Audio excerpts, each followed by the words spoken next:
School की बस traffic signal पर खड़ी थी और 6 साल का पीयूष समझो ड्राइवर भैया के सर पे गर्मी का दिन था। एक हाथ में लाल रंग की वाटर बोतल और दूसरे में सफ़ेद रंग का टिफ़िन बॉक्स। पीछे स्कूल बैग, सफ़ेद पैंट से बाहर निकली सफ़ेद शर्ट, बाल बिखरे हुए लेकिन आँखों में चमक। उसने कहा, ड्राइवर भैया जल्दी चलो ना। ड्राइवर ने पीयूष की ओर देखा और मुस्कुरा दिया। बच्चा पिछले आधे घंटे में 4 बार ये बात कह चुका था। ड्राइवर ने कहा, कार्टून फिल्म मिस हुई जा रही है क्या? पीयूष ने बड़ी गंभीरता से ना का इशारा किया। ड्राइवर ने फिर पूछा, शूशू आई है क्या? पीयूष ने फिर कहा, ना। ड्राइवर ने कहा, भूख लगी? हाँ। पीयूष ने कहा, ना। फिर ऐसी क्या इमरजेंसी है भैया? ड्राइवर ने कहा। ट्रैफिक सिग्नल हरा हुआ, गाड़ी चल पड़ी। 10 मिनट में पीयूष का बस स्टॉप आ गया। रोज की तरह आया उसे लेने के लिए पहुंची हुई थी। वो घर की ओर चले तो पीयूष इतनी तेज़ी से आगे चलने लगा कि जैसे पता नहीं क्या इमरजेंसी आ गई। 5 मिनट में वो दौड़ता हाँफता अपने 3rd फ्लोर के फ्लैट की सीढ़ियों पर था। घंटी बजाई, लगातार कई बार बजाने लगा। उसकी इस आदत से उसके पापा बड़े परेशान रहते थे। रोज़ कहते थे, आर्केस्ट्रा पार्टी में हो जो यहाँ की बोर्ड बजा रहे हो। उसकी माँ दामिनी ने दरवाज़ा खोला। 7 महीने से प्रेग्नेंट थी। पीयूष ने बैग सोफे पर डाला। टिफ़िन बॉक्स और पानी की बोतल अच्छे बच्चे की तरह किचन में रखी और टाई गंदे बच्चे की तरह सोफे पर फेंक दी। फिर माँ से लिपट गया। बोला, बताओ ना, तुम्हारे कारण मैं कितनी जल्दी आया स्कूल से। बताओ ना मम्मी। दामिनी ने कहा, अच्छा आराम से। तुझे बताया ना, आजकल मम्मा से ज़्यादा चिपकना नहीं है। दामिनी सोफे पर बैठ गई और बगल की मेज़ पर रखे बड़े से लिफाफे से मेडिकल रिपोर्ट्स निकालने लगी। ये देख, डॉक्टर अंकल ने ये दिया, दामिनी ने कहा और पीयूष की छोटी छोटी उंगलियों को अपनी सोनोग्राफी रिपोर्ट पर बनी एक सफ़ेद आकृति के ऊपर फिराने लगी। पीयूष को तो जैसे किसी खजाने की झलक मिल गई। उसने कहा, कब? दामिनी ने कहा, 2 महीने बाद। 5 जुलाई को आयुष उठा, अपने हाथ फैलाए और पूरे घर में एरोप्लेन बनकर मंडराने लगा और ज़ोर ज़ोर से गाता जा रहा था, मेरे घर एक बेबी आने वाला है। दामिनी और उसके पति रोहित के घर में दूसरा बच्चा आने वाला था। वक्त का जोड़ घटाना गणित करके उन्होंने शादी के 1 महीने बाद जो आने वाली ज़िंदगी का कैलेंडर बनाया था, उसका हर पन्ना प्लान के मुताबिक पलटता जा रहा था। 2 साल में पहला बच्चा, जब वह 6-7 साल का हो तो दूसरा बच्चा। दोनों के लिए अलग अलग फिक्स्ड डिपॉजिट्स।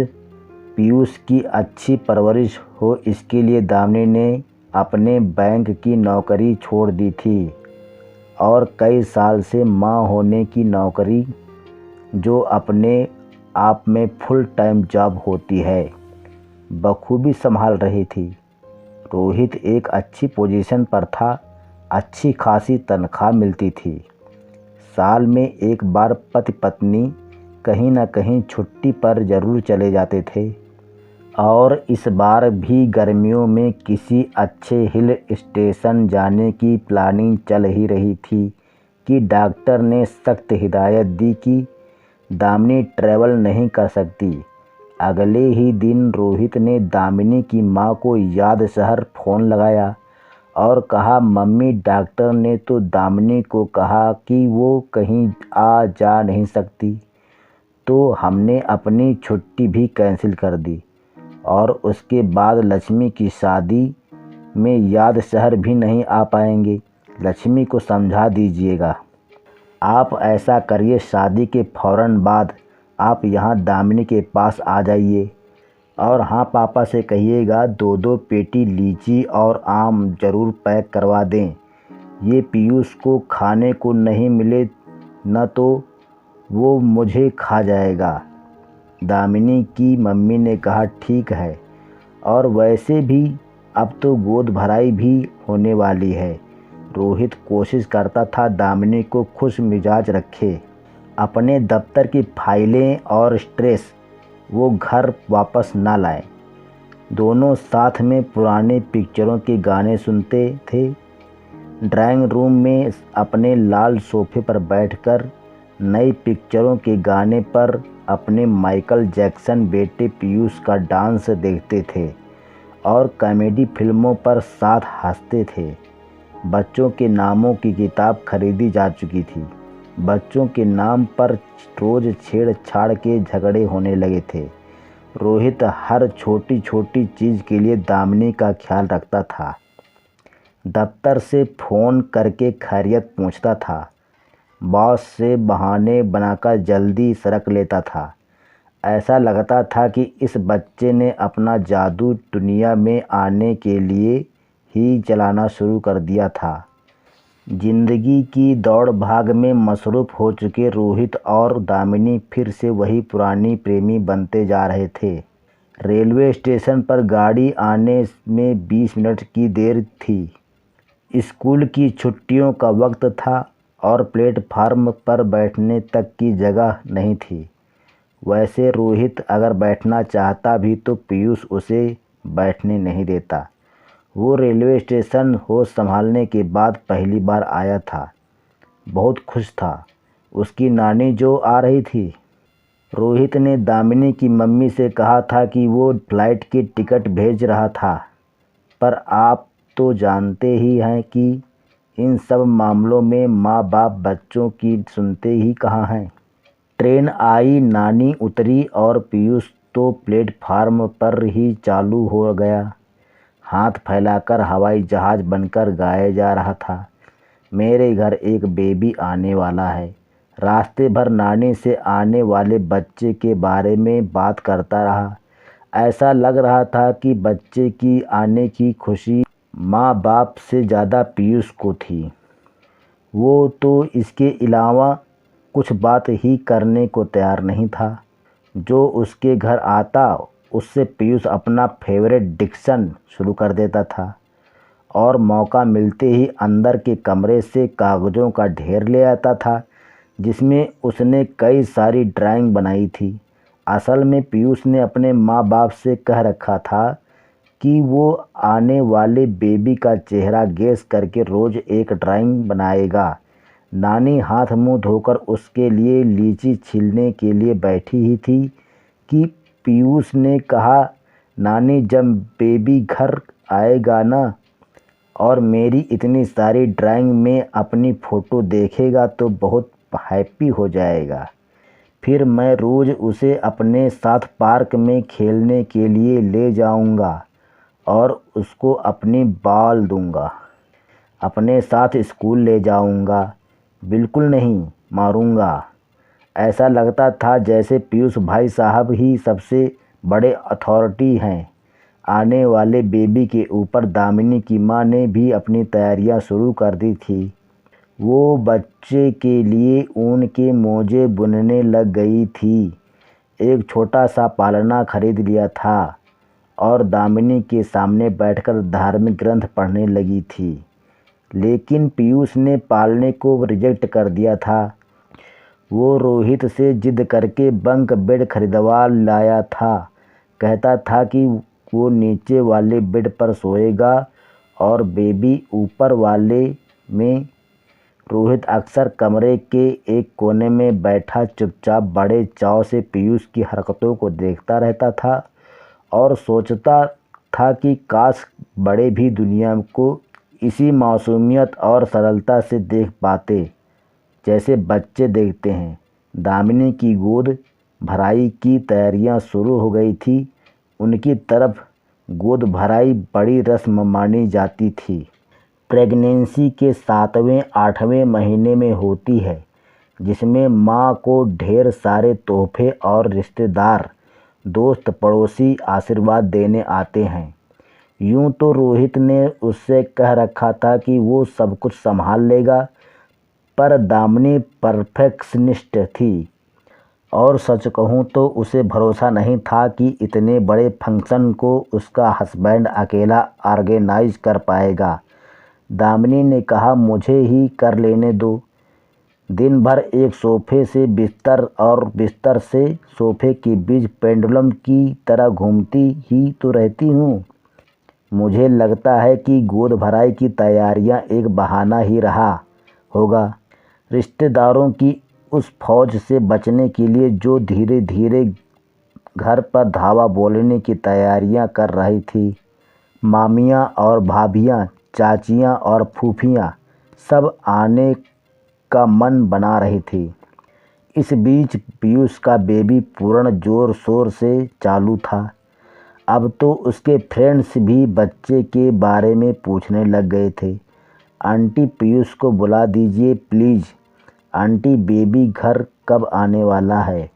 बेबी का नाम क्या है? अरे नाम से याद आया कि नाम का महासंग्राम अभी ख़त्म नहीं हुआ था। अगर लड़का होता तो रोहित ने 3 नाम शॉर्ट लिस्ट किए थे, अविनाश, आदित्य, हेमंत। दामिनी ने जवाब में शॉर्ट लिस्ट किए थे, रानी, गुड़िया, सुमन। अच्छा अगर लड़की होती तो रोहित ने अपना फाइनल नाम एक ही सोच लिया था, अंकिता। और दामिनी का फैसला था कि उनकी बेटी का नाम माया होगा। इन 8 नामों की लड़ाई में बेचारा पीयूष पिसा जा रहा था। न जाने कितनी बार वो पर्चियाँ उठा चुका था, न जाने कितनी बार वो आंखें बंद करके बड़ी सी सीट पर कई नामों में से एक नाम पर उंगली रख चुका था, लेकिन हर बार मियाँ बीबी में कुछ न कुछ आरोप प्रत्यारोप हो जाते थे और फैसला खारिज हो जाता था। ये सब करते करते गोद भराई का दिन भी आ गया। घर रिश्तेदारों से भरा था। औरतें ढोलक मंजीरे पर अपनी धुन में गाने लगी थी। उधर अपने कमरे में दामिनी तैयार हो रही थी। साड़ी नहीं छांट पा रही थी, उलझ रही थी। आखिरकार तैयार होकर ड्राइंग रूम की ओर बढ़ी। रोहित को देखा, खूबसूरत लेकिन बेहद थकी हुई लग रही थी। पिछले कुछ घंटों की किचकिच में उसका ब्लड प्रेशर बढ़ गया था। बेहोश होने लगी। एक दीवार के सहारे खड़ी हो गई। फौरन दामिनी को अस्पताल ले जाने की ज़रूरत थी, वरना कुछ भी हो सकता था। एम्बुलेंस वाले ड्राइवर से रोहित 3 बार कह चुका था, भैया ज़रा सा तेज़ चलाइए। नहीं सुन रहा था। आखिरकार रोहित उस पर चिल्ला गया था। बदहवास था वो। बस आधे घंटे पहले तक सब कुछ ठीक था, जैसे ज़िंदगी का साफ सुथरा फ्रेम, लेकिन अचानक किस्मत ने उसका शीशा चटका दिया था। दामिनी बेहोश थी और जवाब नहीं दे रही थी। बड़ा अकेला महसूस कर रहा था वो। अचानक रोहित अफरा तफरी में अस्पताल पहुंचा। उसे समझ ही नहीं आ रहा था कि दामिनी का ख्याल करे या दौड़कर पर्चा बनवाए। खैर डॉक्टर्स ने आखिरकार दामिनी को एडमिट कर लिया। रोहित जाकर उसके बेड के बगल में बैठ गया, उसका हाथ थाम लिया। पहली बार दामिनी की इस बहादुर लड़की के चेहरे पर शिकन देखी थी। माँ बनने का सपना वो बचपन से संजोए थी। ये सपना वो खोना नहीं चाहती थी। रोहित ने दामिनी की खातिर दफ्तर से छुट्टी ली। दौड़ते हुए सब काम करता रहता था दिन भर। और उधर घर पर माँ एक नन्ही सी जान पीयूष का ध्यान बटा रही थी और प्रार्थना कर रही थी कि उसकी बेटी ठीक हो जाए। लेकिन दामिनी की हालत सुधर ही नहीं रही थी। उम्मीद और नाउम्मीदी के बीच एक दरीचा है और उस दरीचे से रोहित अपनी पत्नी की ज़िंदगी को देख रहा था। उसने तो सारी ज़िंदगी का सोचा समझा प्लानर तैयार कर लिया था। कब शादी करेगा, कब पहला बच्चा होगा, कब दूसरा, कब उनके लिए फिक्स्ड डिपॉजिट। लेकिन इस सोचे समझे कैलेंडर में एक नया पन्ना कहीं से उड़कर आ गया था। एक दिन डॉक्टर ने कहा, सॉरी, हम डिलीवरी डेट तक वेट नहीं कर सकते हैं। हम ऑपरेशन करके प्रीमेच्योर डिलीवरी करनी होगी। 2 दिन बाद मरीजों वाली हरी ड्रेस पहनकर दामिनी अपने वार्ड से निकल गई। पहियों वाले स्ट्रेचर पर सवार होकर अटेंडेंट उसे लंबे कॉरिडोर में लेकर चले। रोहित भी साथ ही चल रहा था। नास्तिक था, पर आज किसी अनजाने इष्ट देवता को याद भी कर रहा था। ऑपरेशन थिएटर के बाहर उसने रुकने को कहा गया। रोहित एक बेंच पर बैठ गया और इंतज़ार करने लगा। बहुत देर हो गई। दूसरे ऑपरेशन थिएटर में सर्जरी खत्म भी हो गई और पेशेंट बाहर भी आ गया। रोहित बेचैन हो रहा था। अचानक डॉक्टर ऑपरेशन के बाद धुले हाथों को पोंछते हुए बाहर आया और कहा, मिस्टर रोहित। रोहित अचानक खड़ा हो गया। डॉक्टर ने कहा, आपकी वाइफ एकदम ठीक है, लेकिन आपका बच्चा स्टिल बोर्न बेजान पैदा हुआ है। रोहित और दामिनी की ज़िंदगी का खूबसूरत फ़ोटो फ्रेम ज़मीन पर गिरकर टुकड़े टुकड़े हो गया था। वो बच्चा जिसका उन्हें 1 साल से इंतज़ार था, वो उनकी ज़िंदगी में आने से पहले ही उन्हें अलविदा कहकर चला गया था। ये बात सिर्फ दामिनी की माँ को बताई गई। दामिनी का प्राइवेट वार्ड दिन भर दोनों औरतों की सिसकियों से भरा रहता था। रोहित के अंदर भी बहुत कुछ उमड़ रहा था, जैसे किसी ने तकलीफ़ में डूबा हुआ खंजर उसके सीने में डालकर हाथ को फिरा दिया हो। वो भी ज़ोर ज़ोर से सिसक सिसक कर रोना चाहता था, लेकिन मजबूर था। ऐसे वक्त पर कमज़ोर नहीं दिख सकता था। घर पर पीयूष को एक झूठ बता दिया गया था कि उसकी मम्मी को एक इन्फेक्शन हो गया था और उसे किसी से भी मिलने की मनाही थी। रोहित और दामिनी का अपना गम इतना तकलीफ़देह नहीं था जितना उस लम्हे का डर जब अपने घर में वापस दाखिल होने वाले थे खाली हाथ। वो दोनों जब घर से निकले थे तो उस नन्हे से सपने को घर लाने के लिए निकले थे, जो 1 साल से उनकी आँखों में बसा हुआ था। लेकिन आज वो सपना जल चुका था। दामिनी को अस्पताल से घर जाने की इजाज़त मिलने वाली थी, लेकिन शायद कुछ वक्त के लिए उसे किसी भी चीज़ का कोई मोह ही नहीं बचा था। वो टूट चुकी थी, दीवारों को ताकती रहती थी, अचानक रो पड़ती थी। कुछ और दिन बीत गए। आखिरकार एक दिन दामिनी को डिस्चार्ज कर दिया गया। रोहित ने अस्पताल से चलने से पहले घर फ़ोन किया। आया ने उठाया। पीयूष कहाँ है? रोहित ने कहा। एरोप्लेन बना हुआ है साहब। पीछे पीयूष के ज़ोर ज़ोर से गाने की आवाज़ें आ रही थी। वो हाथ हवा में फैलाकर हवाई जहाज़ बनकर सारे घर में गाता फिर रहा था, मेरे घर एक बेबी आने वाला है। मोहित ने बिना कुछ कहे फ़ोन रख दिया। पेपर वर्क पूरा हो गया था। वो लोग चल दिए। आधे घंटे बाद रोहित ने अपने घर पर घंटी बजाई। आया ने दरवाज़ा खोला और पलट कर चिल्लाई, पीयूष देखो कौन आया है। पीयूष दौड़ता हुआ आया।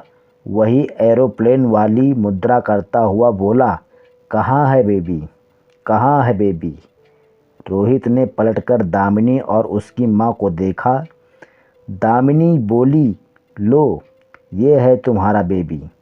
दामिनी की गोद में एक छोटा सा बच्चा था। पाँव मारता हुआ, अपनी जरा जरा सी मुट्ठियाँ भींजता हुआ, अपनी आंखें खोलकर रोशनी में मींचता हुआ। दामिनी की बेटी उसे छोड़कर चली गई थी और पीयूष की खुशी की खातिर रोहित और दामिनी ने एक नन्ही सी जिंदगी को एक नई जिंदगी देने का फैसला कर लिया था अनाथालय जाकर। कहानी पसंद आए तो वीडियो को लाइक करना, चैनल को सब्सक्राइब करना।